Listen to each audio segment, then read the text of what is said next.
పిఠాపురం అయితే మాత్రం పవన్ కళ్యాణ్ మోజు ఉంది, ఇంకంతే, మ్యాటర్ ఇంకేం కాదు. పవన్ కళ్యాణ్ movie. ఆ, అంటే ఆయన్ని సినిమా పేజ్ తీసుకొని వేద్దాం అనుకుంటున్నారా? ఏదో ఇంకా అభిమానం కాదు. అభిమానం అంటే సినిమా అభిమానం బట్టి ఏదో ఒక అభిమానం మీద పవన్ కళ్యాణ్ పిచ్చి ఉన్నారు కుర్రోళ్ళు అందరూ. ఇంకా అయితే ఈసారి అయితే పెద్దోళ్ళు అట్టోళ్ళు అయితే ఫ్యాన్కే పడి చేస్తారు. ఫ్యాన్కి. మరి సీఎం కింద ఎవరు వస్తారు అనుకుంటున్నారు? ఏమో చెప్తాం, దేవుడు చెప్తాం. ఆ కుర్చీ మీద ఎవరు కూర్చున్నాడు ఆయన వస్తాడు, మనం అనుకునేది ఏం లేదు. మరి వంగా గీత గారు వస్తారా పిఠాపురానికి? ఏమో అది కూడా చెప్పలేము. ఇక్కడైతే పిఠాపురం మండలానికి అయితే పవన్ కళ్యాణ్ గారు వస్తారు. పవన్ కళ్యాణ్ గారు అంటే ఎక్కువ మెజార్టీతో గెలుస్తారంటారు ఆయన? మెజార్టీ అంటే రావచ్చు, ఒక 40-50 వేల ఓట్లు మెజార్టీతో రావచ్చు. ఇంకోటి ఏంటంటే తన సొంత స్థలం చేసుకుంటాను అన్నారు పవన్ కళ్యాణ్ గారు, ఎంతవరకు నిజం? అది ఆయన నెగ్గిన తర్వాత ఆయన చేసి చూపిస్తాడు. అంతేగాని ఇప్పుడు మాలాటోళ్ళు ఏం చెప్పినా డబ్బా కొట్టుకున్నట్టు ఉంటదండి. ఇంకోటి ఏంటంటే వంగా గీత గారు ఏ కష్టం వచ్చినా నేను ఇంట్లోకి వెళ్ళి చూస్తాను ప్రతి ఒక్క జనానికి అన్నారు.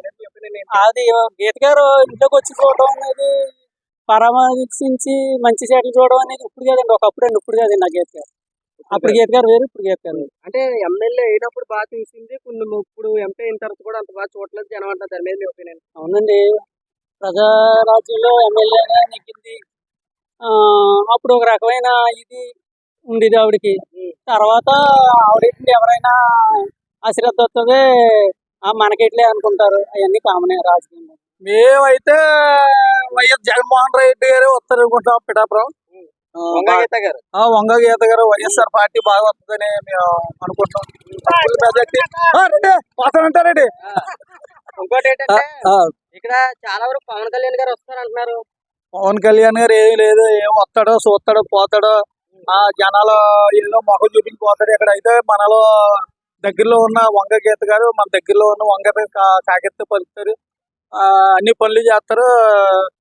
జగన్ గారు ద్వారా మనకి బోల్డెన్ని స్కీములు కూడా ఇచ్చారు, బోల్డెన్ని అందే. ప్రతి వాళ్ళు కూడా జగన్ కే ఓటేస్తారు. నా స్వస్థ స్థలం చేసుకుంటాను అంటారు పవన్ కళ్యాణ్ గారు, దాని మీద మీ ఒపీనియన్ ఏంటి? స్వస్థ స్థలం ఏం చేసుకుంటాడో, ఎక్కడో ఉంటాడో, హెలికాప్టర్ మీద వస్తాడు, మళ్ళీ పోతాడు, 2 గంటలు ఉంటాడు, మళ్ళీ ఎక్కేస్తాడు, వస్తాడు. ఇది రావడం ఏదైనా కష్టం వచ్చిందంటే వంగ గీత వస్తుంది అంటున్నారు. మరి ఈసారి ఎక్కితే పవన్ కళ్యాణ్ గారు వస్తారంటారా? 99% అయితే వంగ గీత గారు వస్తారు అనుకుంటున్నాం. పవన్ కళ్యాణ్ గారు అంత గ్యారంటీగా అలా చెప్తారా? అంటే పవన్ కళ్యాణ్ గారికి వర్మ గారి సపోర్ట్ ఉంది, ఇంకా పవన్ కళ్యాణ్ చాలా సపోర్ట్ ఉంది కాబట్టి వంగా గీత గారు అంటే ఏదైనా కష్టం వచ్చిందంటే ఇంట్లో కూర్చున్న వ్యక్తి చాలా మంది జనం అంటారు. మరి ఆవిడకి ఇక్కడ పవన్ కళ్యాణ్ గారు పోటీ అంటే పవన్ కళ్యాణ్ గారు అంటే ఇప్పుడు మన పిఠాపురాన్ని ఎలా అభివృద్ధి చేయాలనేది చేస్తారు కదా. సీఎం గా చేసినారు, మన పిఠాపురం చేస్తున్నారంటే ఎంతో కొంత అభివృద్ధి చేస్తారు కదా పిఠాపురం. అందుకోసం ఇప్పుడు పవన్ కళ్యాణ్ చూడలేదు కదా, ఆయన ఎలా ఒకలా ఆయన నిజాయితీ అందరికీ తెలిసిందే. ఆయన ఏం పదవి ఏం చేయకపోయినా, ఎవరి దగ్గర డబ్బులు తీసుకోకపోయినా, ఏ పదవి చేయకపోయినా, ఆయన అందరికీ పేదలకి, లేకపోతే ఆయన ఏంటిది మన ఇన్సూరెన్స్, ఆయన పార్టీ తరఫున ఇన్సూరెన్స్ చేసి చాలా మందికి ఇచ్చారు. మా చిత్రంలో ఒక అతను కూడా చనిపోతే అతనికి 5 lakhs రూపీస్ ఇచ్చారు.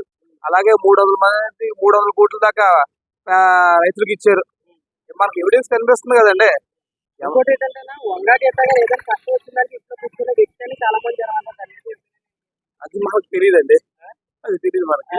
మరి పవన్ కళ్యాణ్ గారు అలాగే ఏదైనా కష్టం వచ్చిందంటే వంగా గీత గారు వస్తారు, అలాగే పవన్ కళ్యాణ్ గారు కూడా వస్తారు అనుకుంటున్నారు. వస్తారు, గ్యారెంటీగా వస్తారు, గ్యారెంటీగా వస్తారు. ఇంకోటి ఏంటంటే నాకు కొత్త స్థలం చేసుకుంటాను అన్నారు పవన్ కళ్యాణ్ గారు. చేసుకుంటాడు. ఏముందంటే అతను హానెస్ట్ అయిన మనిషి, అతనికి ఒకసారి చూడాలి కదా, అందరికీ చూసాం, అతన్ని చూడాలి కదా. అంటే 2 చోట్ల ఓడిపోయి పిఠాపురంలో గెలుస్తారని గ్యారెంటీ ఉన్నాను. అప్పుడు వేరే కదండి, ఓడిపోయిన నిలబడ్డాడు కదండి. ఆయన ఓడిపోయిన వెంటనే విడిపోలేదు, నిలబడ్డాడు కదా. అందువల్ల కంపల్సరీ ఈసారి అతనే వస్తాడు. నడిచెళ్ళారు చుట్టూ, అప్పుడు కాపాడారు, మళ్ళీ కాపాడలేదు. 5వ సంవత్సరం వంగా గీత గారు ఒక్కసారి కూడా మళ్ళీ రాలేదు. అదే రావటం అన్నవరం వెళ్ళారు, కింది నడిచి కాకాని కాకుండా నిద్ర అంటున్నాను. అప్పుడు పర్వాలేదు. ఇప్పుడైతే మమ్మల్ని డైరెక్ట్ గా తిరిగేస్తారు. ఇప్పుడు పవన్ కళ్యాణ్ గారు నెగ్గితే వస్తారంటారు ప్రతి ఒక్కరికి. వస్తారంటే మనం చెప్తాం, ఆయనకు ఉండాలి. ఆయనకు ఉన్నప్పుడు మన సానుభూతి ఉంటే వేస్తారు ఎవరన్నా మరి ఇలా కూడా చాలా పోతే ఎవరు వేస్తారు అది కూడా మనం తెలుసుకోవాలి అది తెలుసుకోవాలా పిఠాపురం వేసాడు ఆ మంచితనం మనం చూడాలని తెలుసుకోవాలి కూడా అది ఇంకోటి ఏంటంటే 2 చోట్ల ఓడిపోయారు కదా, ఇక్కడ గెలుస్తారని గ్యారంటీ 2 చోట్ల ఎవరు ఓడిపోయారు పవన్ కళ్యాణ్ గారు. 2 చోట్ల ఓడిపోయారంటే దశలకు ఓడిపోయారు ఈ తెలుగులో ఈ తనలో లెక్కేది తగ్గొచ్చు నెగ్గుతారు లెక్కే తగ్గొచ్చు ఈసారి వంగా గీత గారు అయితే వంగగీత గారికి అయితే మనం చెప్పలేం మరిన్ని అప్డేట్స్ కావాలంటే సబ్స్క్రైబ్ చేసుకోండి హర్ష టీవీ.